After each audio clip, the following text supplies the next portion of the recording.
O nascimento da excelência. Crença. O homem é o que ele acredita. Anton Chekhov. Em seu maravilhoso livro, Anatomie of Fairness, Norman Cousins conta uma instrutiva história sobre Pablo Casals, um dos maiores músicos do século XX. É uma história de crença e renovação, e todos nós podemos aprender com ela. Cousins descreve o encontro com Casals, pouco antes do 90º aniversário do grande mestre. Diz ele que era doloroso olhar o velho homem quando começava seu dia. Sua fragilidade e artrite eram tão debilitadoras que precisava de ajuda para vestir-se. Seu enfisema era evidente na difícil respiração. Andava com um arrastar de pés, curvado, cabeça inclinada para a frente. Suas mãos eram inchadas, seus dedos apertados.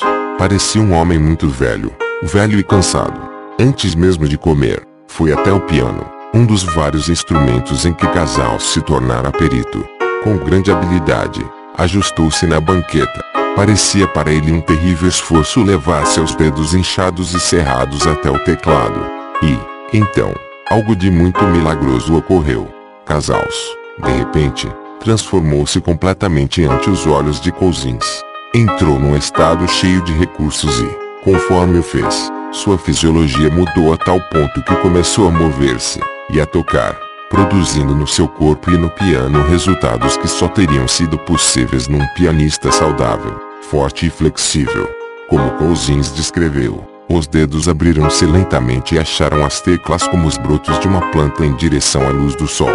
Suas costas endireitaram-se. Parecia respirar com mais facilidade.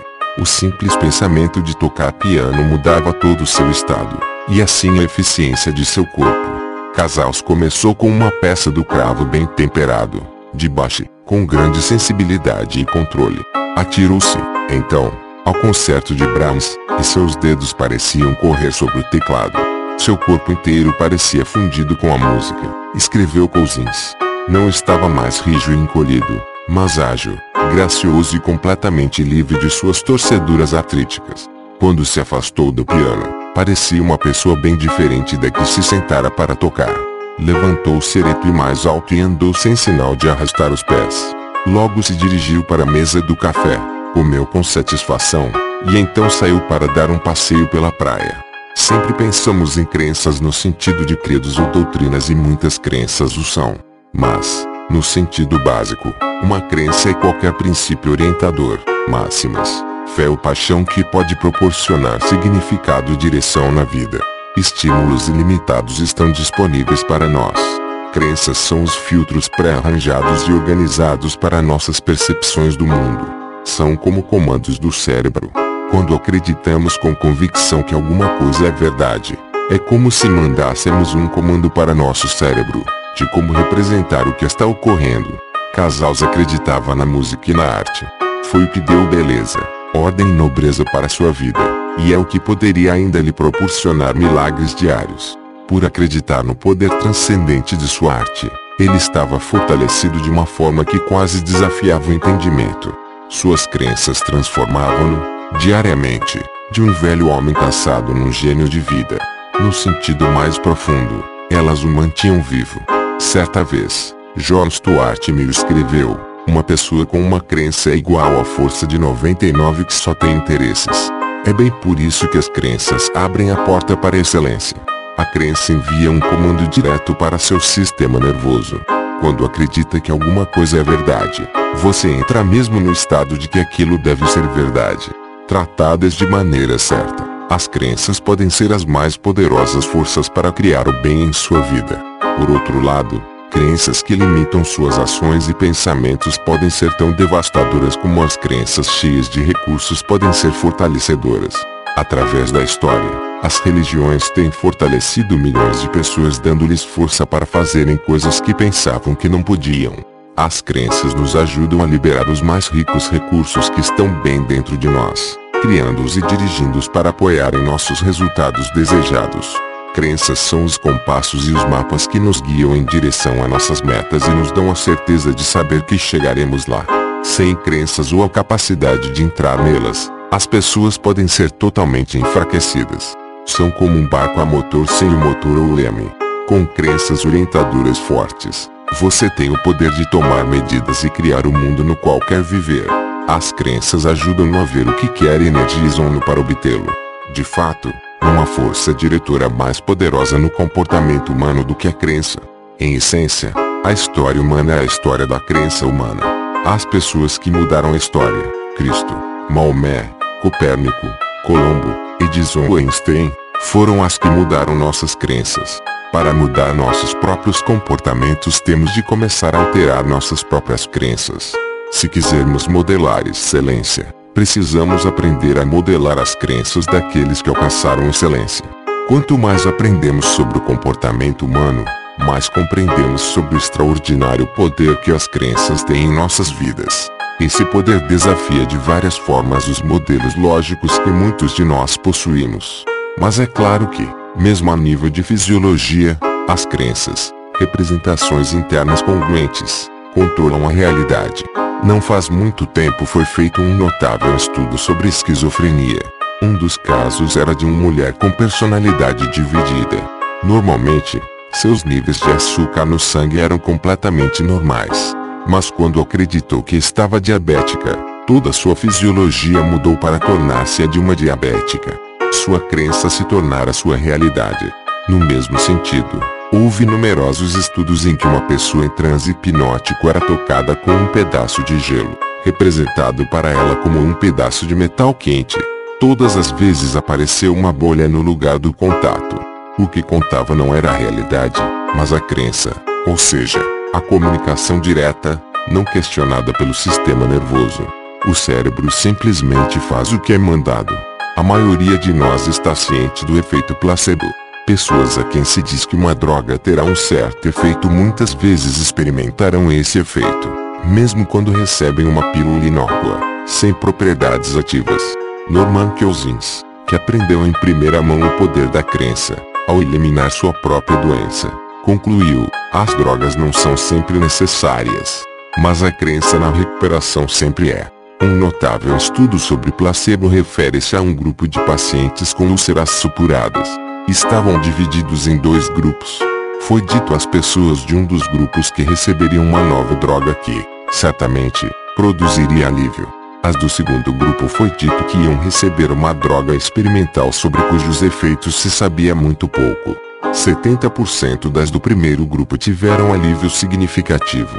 Somente 25% do segundo grupo tiveram resultado semelhante. Em ambos os casos, os pacientes receberam uma droga sem nenhuma propriedade medicinal. A única diferença foi o sistema de crença que adotaram.